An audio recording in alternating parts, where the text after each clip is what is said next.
Let my dying breath bear forth this curse upon thee.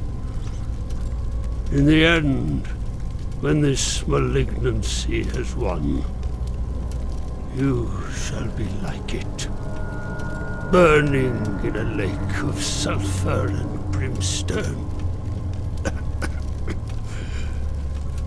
Forever and ever.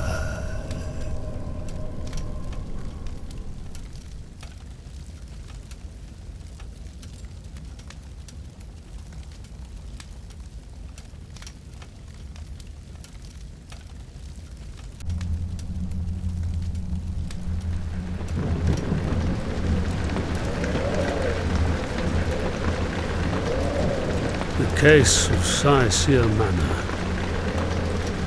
I was in the twilight of my venerable career when it first came to call.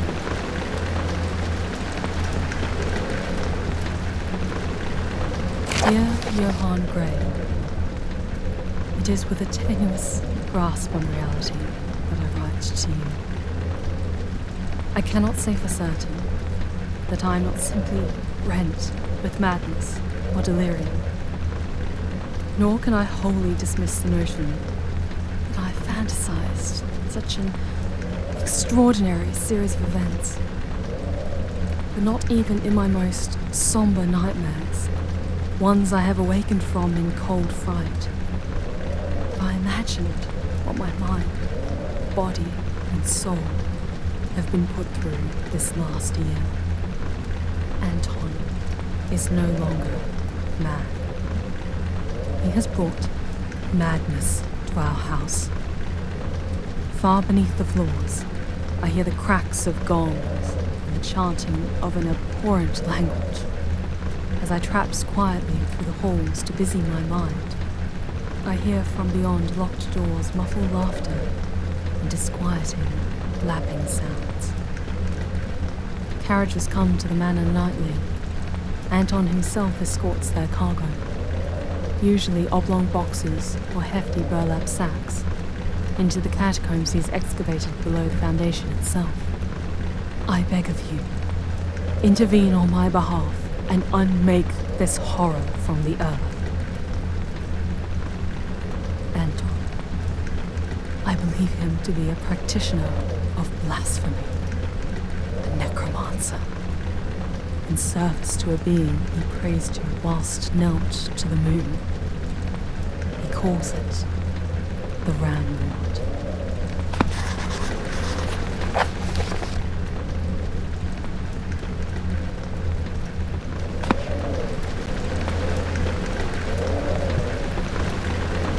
Your words were brief, hunted, but your resolve to survive was complete.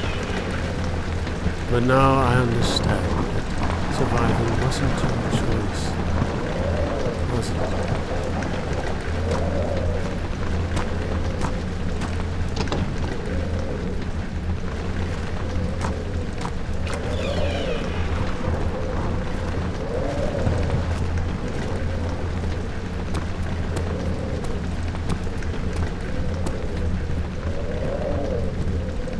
Etched in papyrus, a forgotten language bore forth the blasphemous secrets of life and death. Was it heretical of me to study? Of course. But it would never once fail me, even until my end.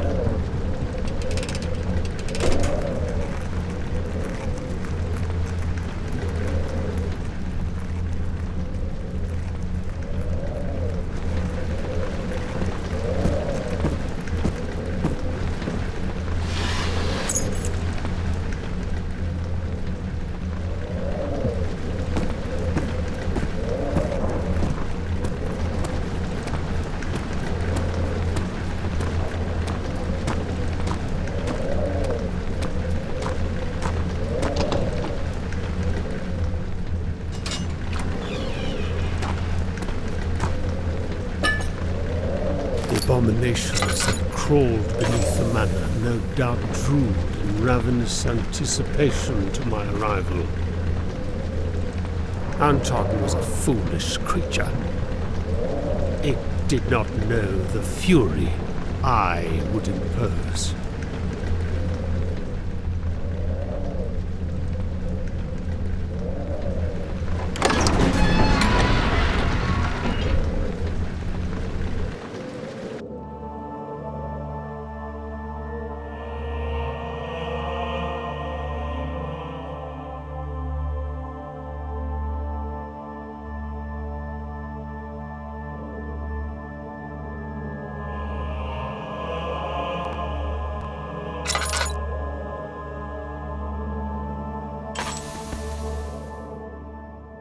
The first time I laid eyes upon Caecea, I felt overcome by an insidious aura, as if the manor itself was regarding me with contempt.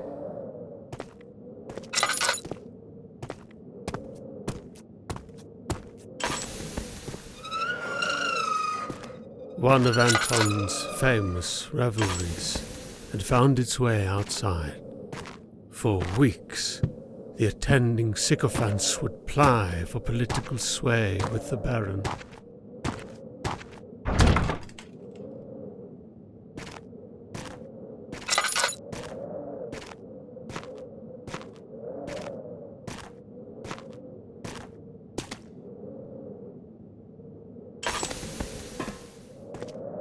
I found that the main entrance was locked, but there were answers in the Outlying Building.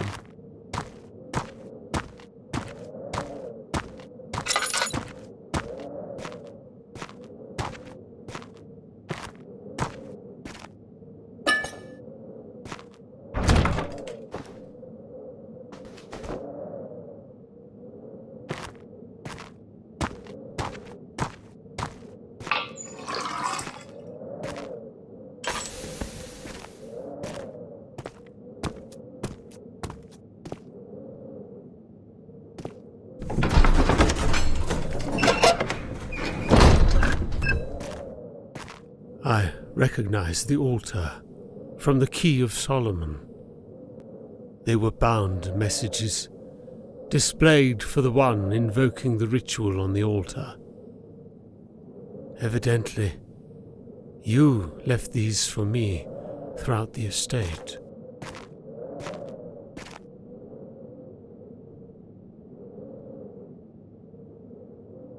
With the words recited carefully, I was transfixed by a perplexing feeling, like a dream that I could control.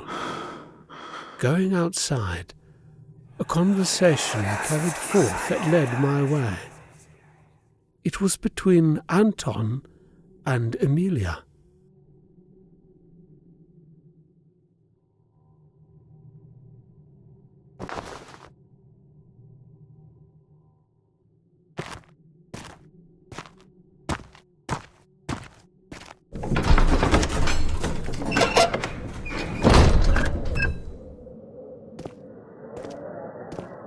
Tell me, dear, why have you been tense this evening? What do you suspect of me? Who are these people? They're not local. I thought this evening was to celebrate our marriage. So where are our families, our courts, our friends? These are an envoy of private individuals. From far-flung lands they've come to indulge in a particular fascination. One that is mutual. Our marriage is dear to them too. Don't worry. Although, maybe not for the reasons you suspect. Enough. I don't want to hear about this. Good night. Oh, my love. Soon you'll understand.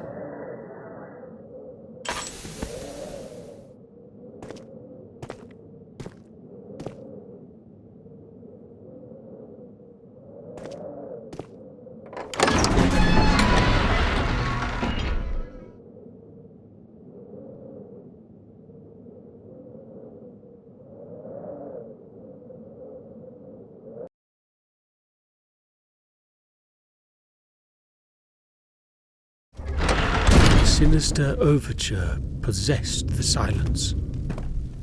Overcoming the suffocating dread, I plunged forth into the void itself.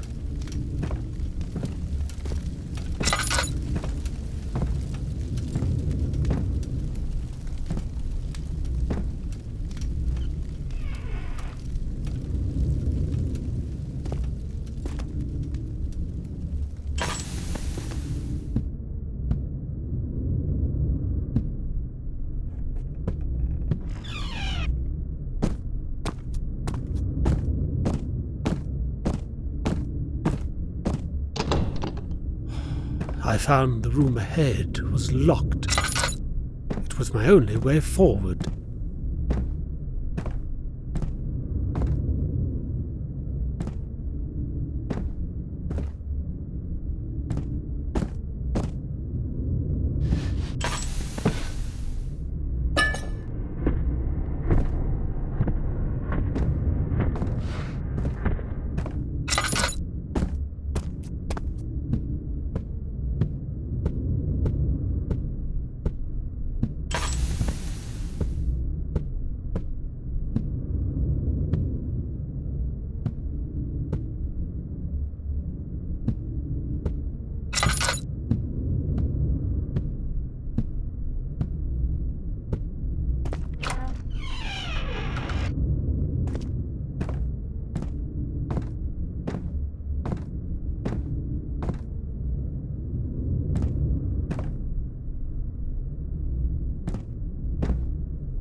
I felt a mournful presence in the suits themselves. It was only later that I discovered why.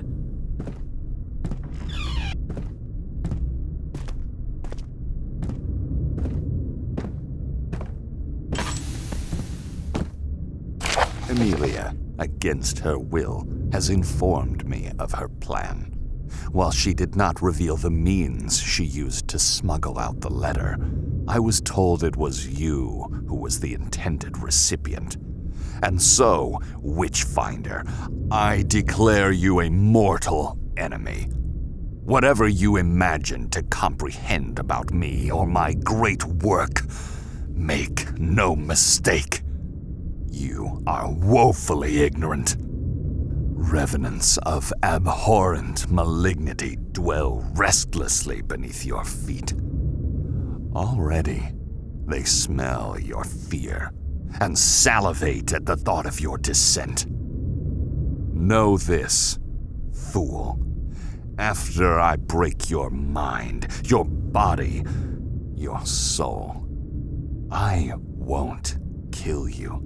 I will torment you relentlessly until the last of the stars wither in eternal, frigid solemnity. Madness.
I found the journal of one Albert Kepler, the man you convinced to deliver your letter in secret. Tell me, how did you convince him to abandon his life for you? Was it bribery? Love?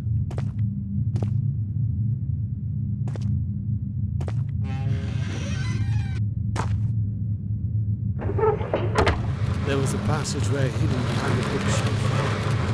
Curious that Anton built so many avenues that led below. What was the ultimate intention for his guests?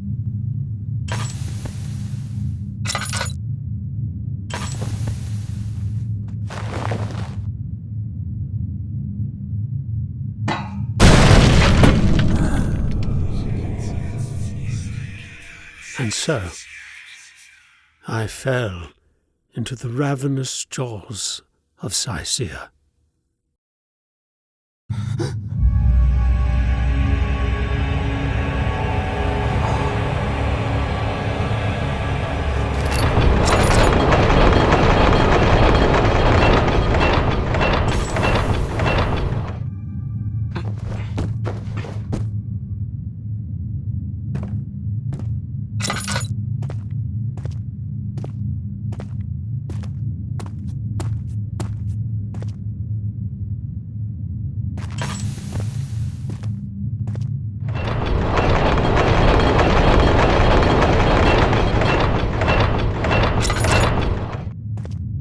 I knew I was unwelcome in this domain of madness, but stalwart I remained, pressing deeper into the festering catacombs.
Last I was rid of that cyclopean tunnel, I found myself in the decrepit basement of the Overlook library, unaware that I would soon meet you, Emilia.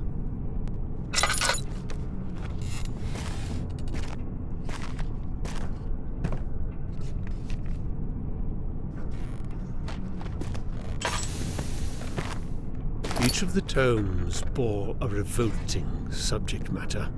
I am still suspicious how a baroness could so easily comprehend the occult. Tell me, is that why Anton was drawn to court you?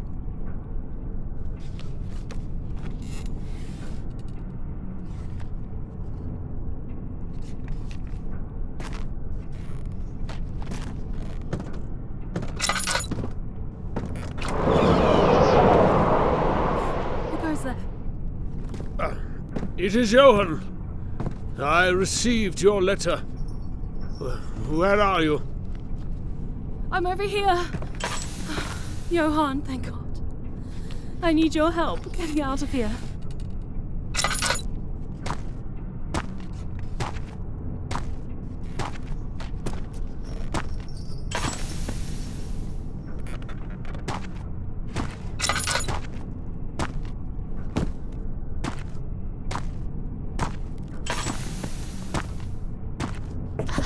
I don't have much time to explain.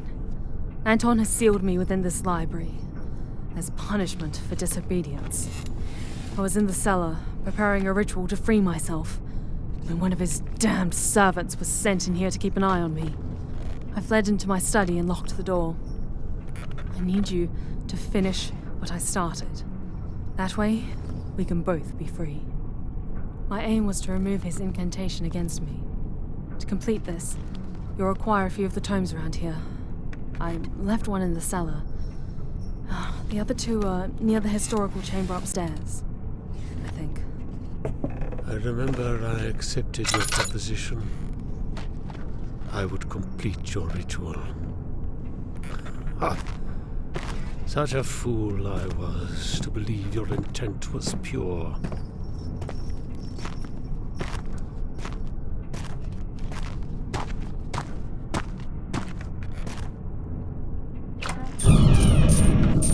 The creature was once a guest of Anton's, having undertaken his process of transfiguration.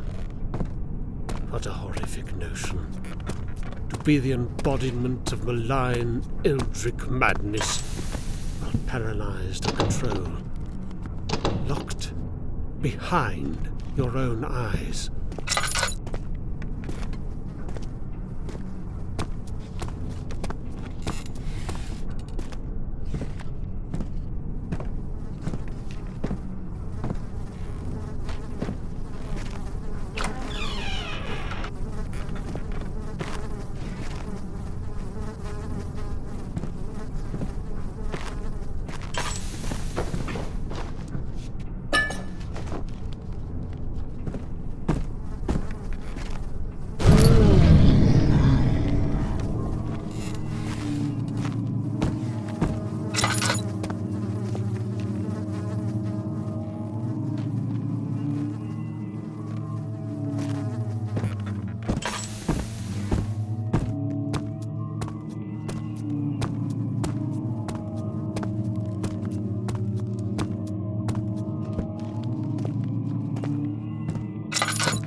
In hand, I went to the ritual circle downstairs.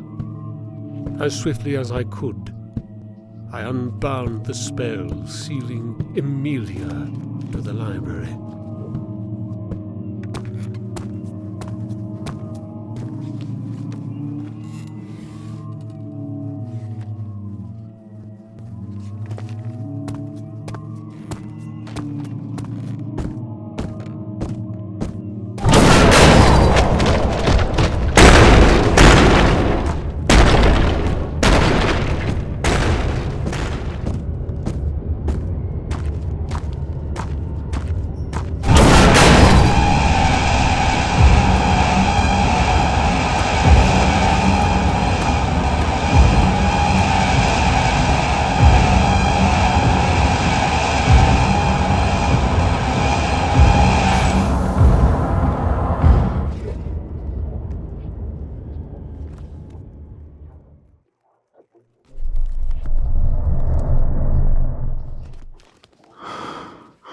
Now that I know you deceived me, I want you to tell me what really spoke to me from behind that locked door.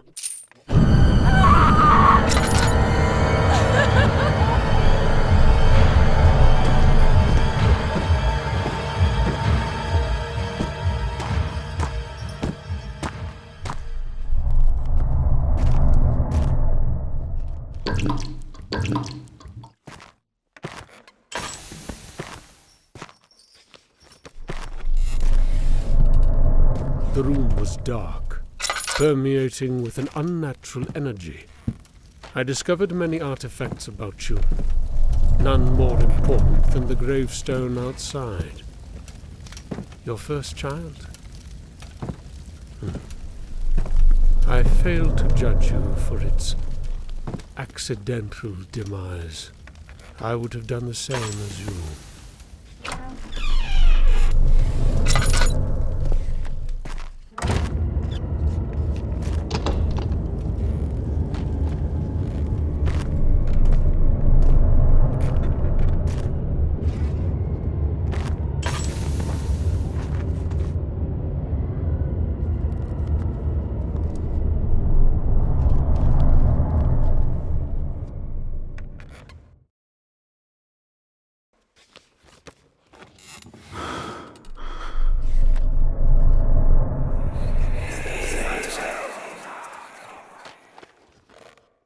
As I meditated above the tombstone, I felt my consciousness transform into a fleeting dream. In a vision, I would gaze through your eyes, witnessing horrors without comprehension.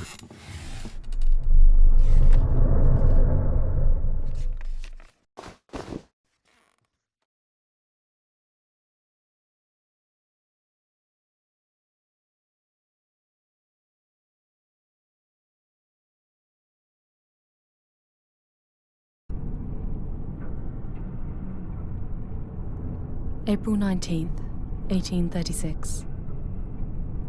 He withdrew from me emotionally, stowing himself away behind an indefatigable calmness. My access to our home was restricted, before finally ending in permanent bedroom arrest. Servants of a singularly disquieting caste tended to my baser needs, but it was the loneliness, above all, that tormented me. But as the weeks bore into months, I was made aware of a singularly terrifying company. Someone was growing inside me.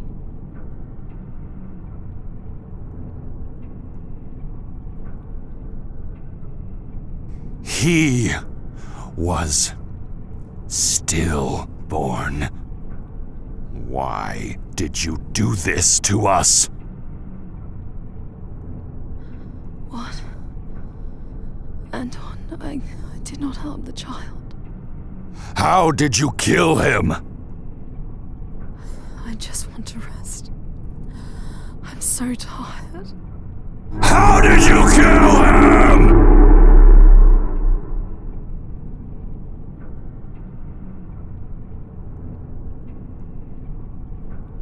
In the months after the miscarriage, Anton fled the manor and abandoned me to walk these halls alone.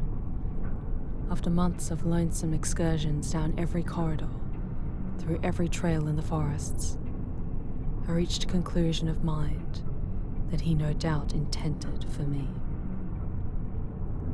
Last night, I celebrated what remained of my life and the wonderful memories I will take with me. I danced and sang, cried and screamed the whole night through. I did not want to forget the sound of my own voice.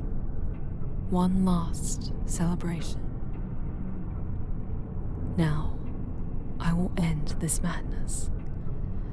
I will not succumb to starvation, nor the frigid grip of insanity. Instead, I shall rend my arms with a knife until exsanguination embraces me with its cold, final recourse.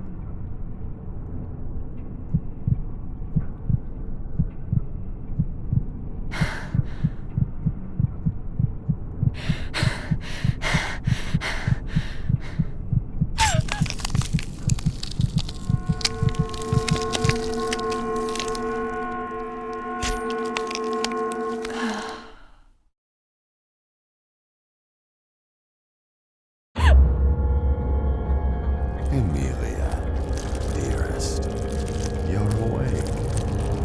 I'm glad. Did you truly believe I would leave you forever? No, my love. We are now joined, eternally, renewed, without sacrament, without the burden of life. You won't be able to kill our son again, Emilia. Not like this. We will try again and again until we've brought our Lord, his vessel. Why are you crying?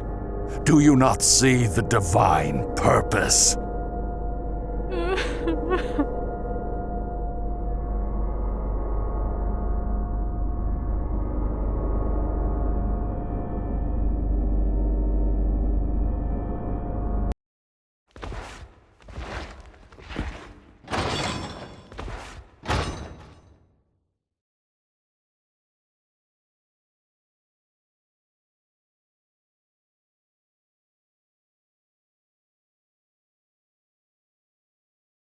Your incantation left me unconscious, only to be discovered by Anton's lurking servant. I have a dim recollection of being dragged deeper and deeper into the bowels of Caecea. I came to my senses in pitch blackness. Irons cut sharply into my wrists, and my feet were bound at the ankles. Suspended to the wall, I awaited the arrival of my captor.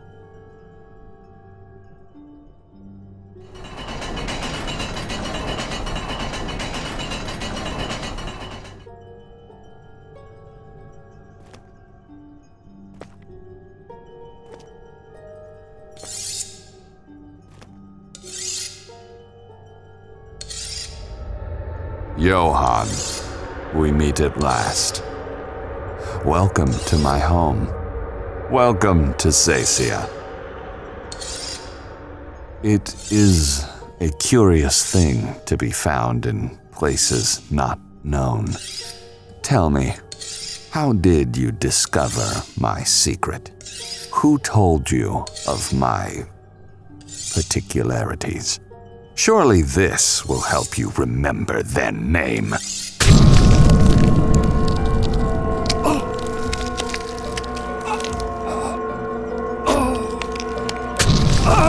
I will not share words with you, creature.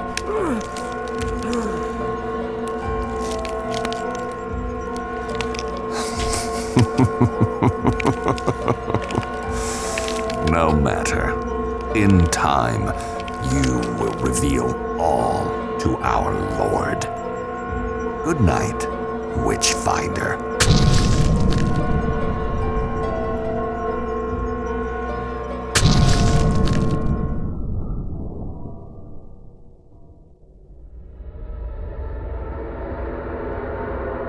Let my dying breath bear forth this curse upon thee. In the end, when this malignancy has won, you shall be like it, burning in a lake of sulphur and brimstone. Forever and ever.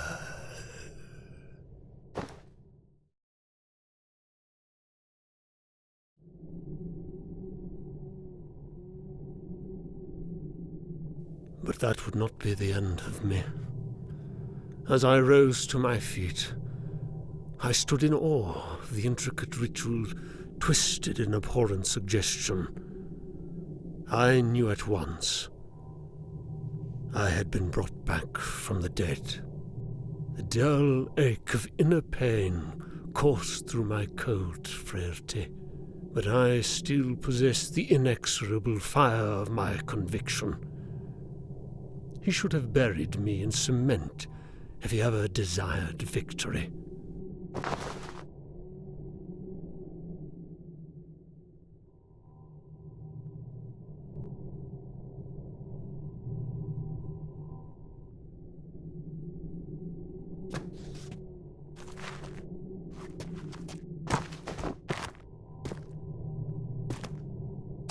The Master wants to meet you, Johan. So he has commanded I bring you back. A pity, but I dare say I will enjoy the sport of killing you over and over, on and on, until your very soul is broken. Come, join me in the Priory of Caecea.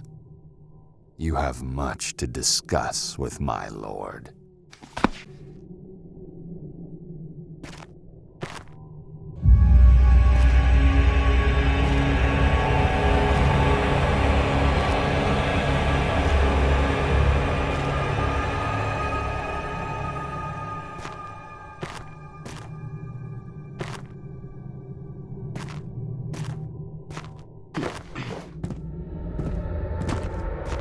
I resolved to destroy Caecea the only way I could. The room I was held in had a powerful divination ritual.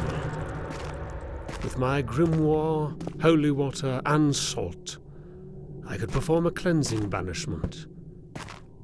Anton was no doubt in possession of these, in fear of raising up that which he could not put down. If I was successful, all the unhallowed souls interred beneath Caecea would forever be dispelled, rendering a Pyrrhic victory at the least. I dare not recall the abhorrent madness which nearly seized my grip on sanity, Emilia. The depravity of his work. What a fiendish aberration of faith. I pressed forth into the darkest recesses of Anton's blasphemy.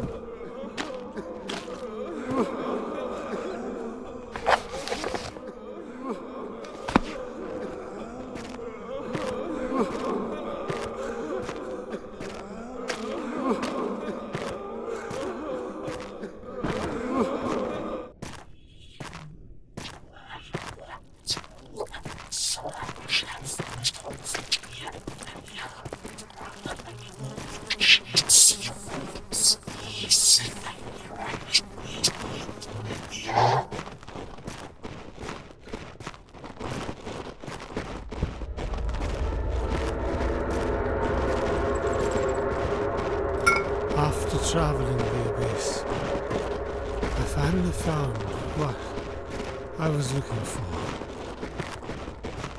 I steeled my mind for the journey remaining.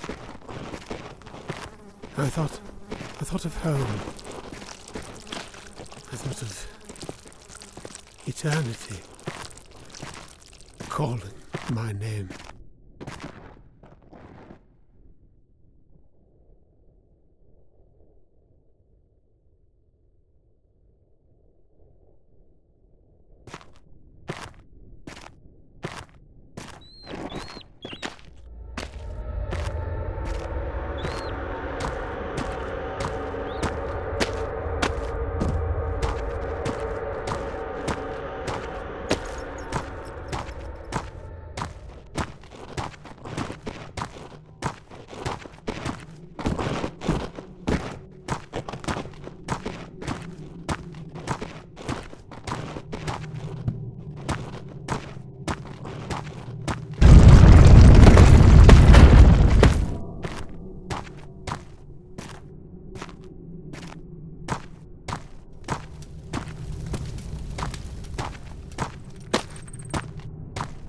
I found the Priory of Caecea, a sacrilege. It held blasphemous tones beyond even my own comprehension.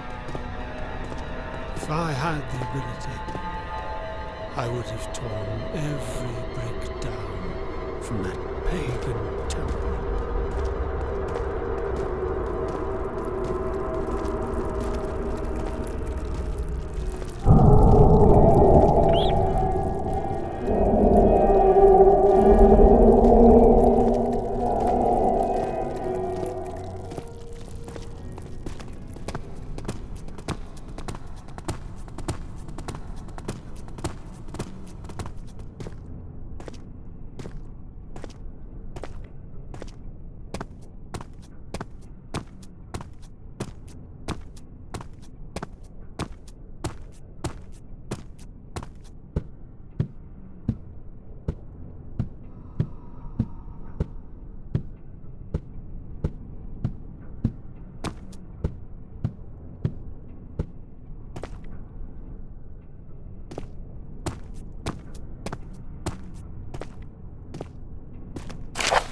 We worship the false creator, the master of our material realm, as our true lord. He is the Leviathan. His wings span from shore to shore, and his emphatic will cultivates us in twisted purpose. From the blackness between the stars he dwells, and as he rebelled from his father, so have we from ours. Casting aside our pelagic ancestry, we embrace our black trip to scorn and apathy. His voice resonates within, though we see not his form. His blood courses in our blackened hearts, though we feel not his warmth. His soul possesses the worms that gnaw at our bones. From that inner world we direct the malignancy which infects the false and the weak. Only from below can we truly see the heights.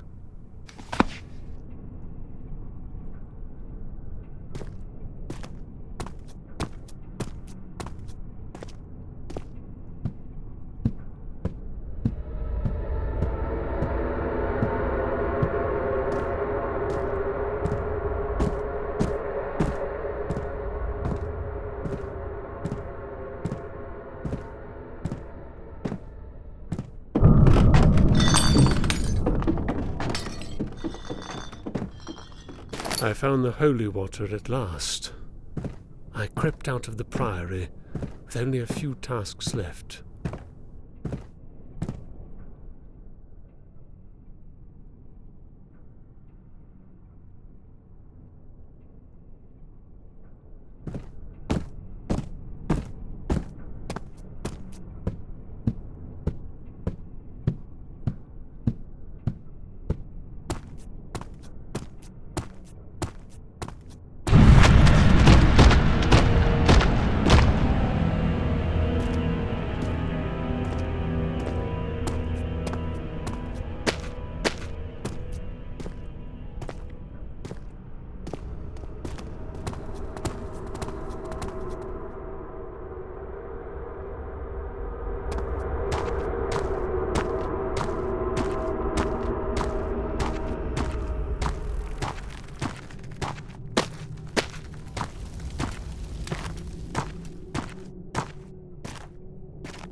Returning back to the ritual chamber of my rebirth, I heard a brief interrogation between Anton and an unknown supplicant. You were the topic of conversation, Emilia. Speak, crone, lest I torture you further for your insolence. Do not presume to hold sway over me, Welch. You will tell me at once who gave you the letter? Who told you to deliver it to the mainland? Emilia, I will kill you!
Tangled beneath the antediluvian wreckage, Anton had succumbed to a fate twisted by his own hubris.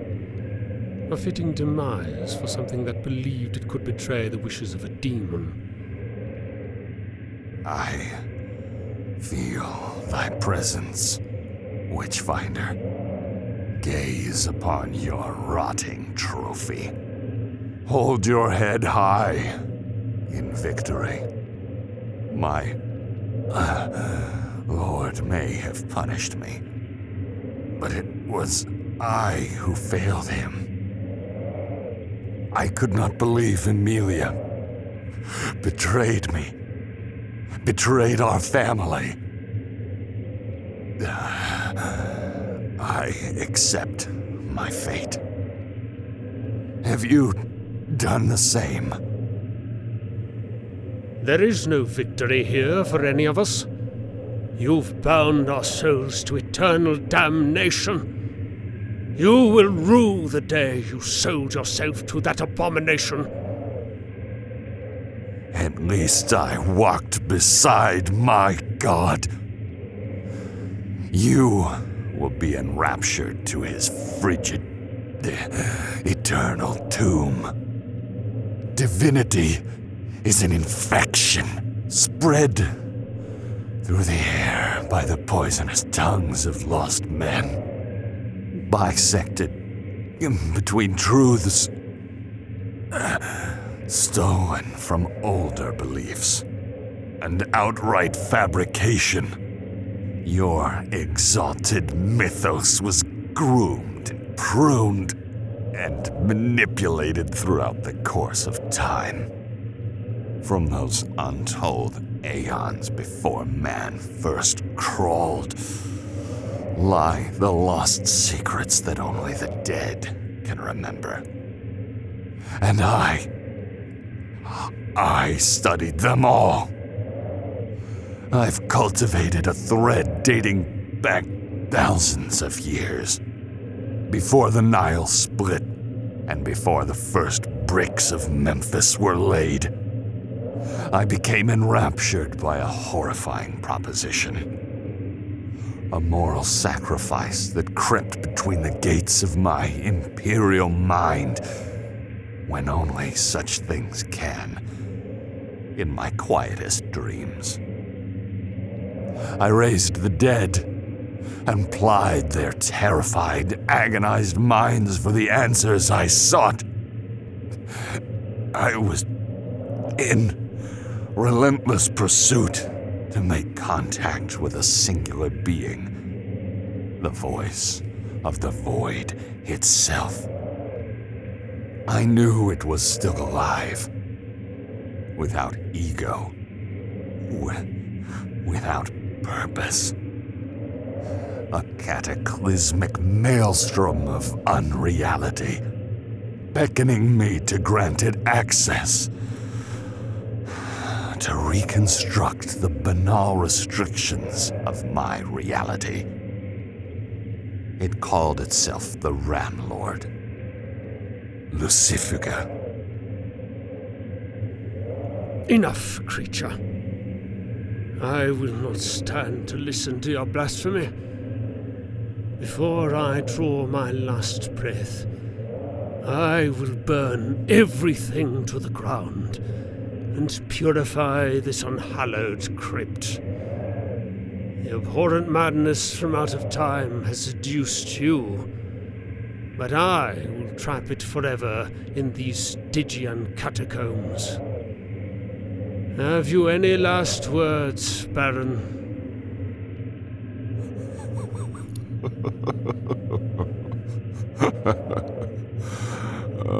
Last words. I am already dead. Forever, I will lie beneath the weight of my failure.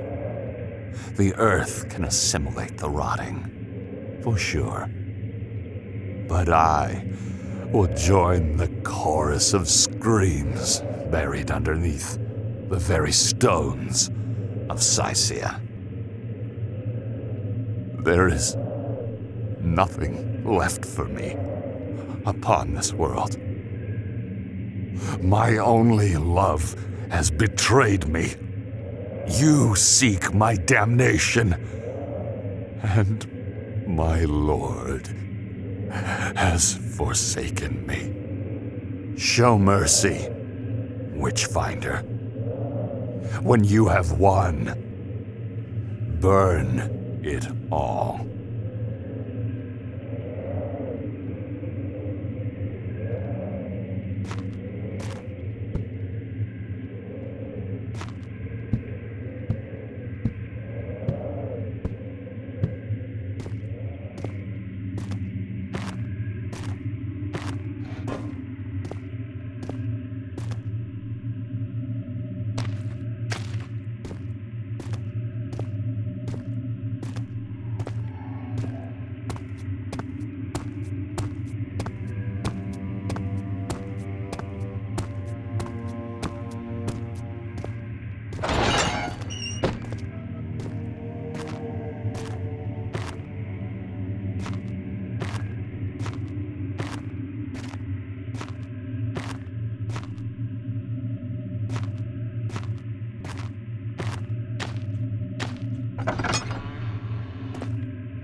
Soaked from the evening storm and shivering from the morning frost, his frail and broken visage stood trembling before me. But he was not dressed as a vagrant. His attire bespoke a curious, weary disposition. Wordlessly, I invited him inside. Watery gray eyes stared through me, conveying an aspect of distraction. He kept pace with me through the halls toward a guest suite, where his needs would be tended. An insidious smile crept upon his face as his head swiveled from side to side, gazing up at the portraits of my ancestors. Never once did he remark verbally. We came to a halt outside the room. I moved opposite to him and propped the door ajar. A made bed, warm lanterns, prepared table, and calming aromas of incense beckoned to him. He looked sullenly upon me and made a single utterance. Below. Without reply, I closed the door. He continued his walk, showing an obvious intention to the direction this time. I followed a few paces behind him, trying to better understand. His gait had poor form, but not a soldier's limp. His arms were held against his sides with purpose, and his head only averted to gaze upon portraits. He took me through the east wing with only our footsteps to break the tension. Reaching a main junction of stairs, he paused briefly before disrobing. The frayed cloak of maroon fell, revealing a maimed and bandaged frame. The tattered scraps of cloth belied the horrific quantity of scars he possessed. With the locomotion of a stiff marionette, his descent into the darkness began. I grabbed a lantern and followed suit. We passed down through the Overlook library into the inner sanctum, and from there, tailed off into the crypts. I did not know how he knew of their existence, but would not confront him without answers first. With only the sting of my lantern light to pierce the miasma, I crept forward in an attempt to keep up with the traveler, whose stoic march continued, undeterred by any obstacle or sense. We reached the inner bowels of my art. Digouts, holes, and vaulted chambers dedicated to the nuance required for the interrogation of the deceased. We reached an older room, knee-deep in the ashes and bones of the ones who bore no more use to me. The traveler got down to his hands and knees and began to dig feverishly in the carnal remains. With abandon, he tossed various limbs and protrusions into the air behind him. I stepped out of the way and extended my lantern to observe with morbid fascination. He began to patiently inspect the wrists and hands before discarding them with careful consideration. Before long, an audible gasp broke the bustling of his efforts. He snatched up the intact bones of a left hand, and before letting out a broken sob, held it close to his chest. Now completely unaware of my presence, I stooped low directly next to him and inspected the hand. It was from a woman, a ragged indigent who only cried for mercy, if I recall. Of all her presumptive humanity and uselessness in answering my questions, she did bear a singular quality. From birth, she was missing her last 2 fingers.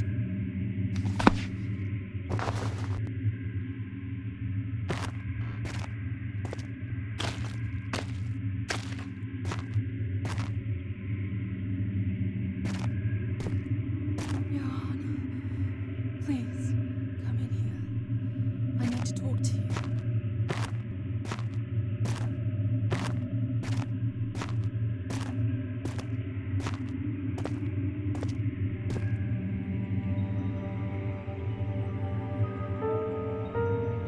You removed my arms, my legs. I was powerless to stop it. You know what I must do. Please, just make it swift.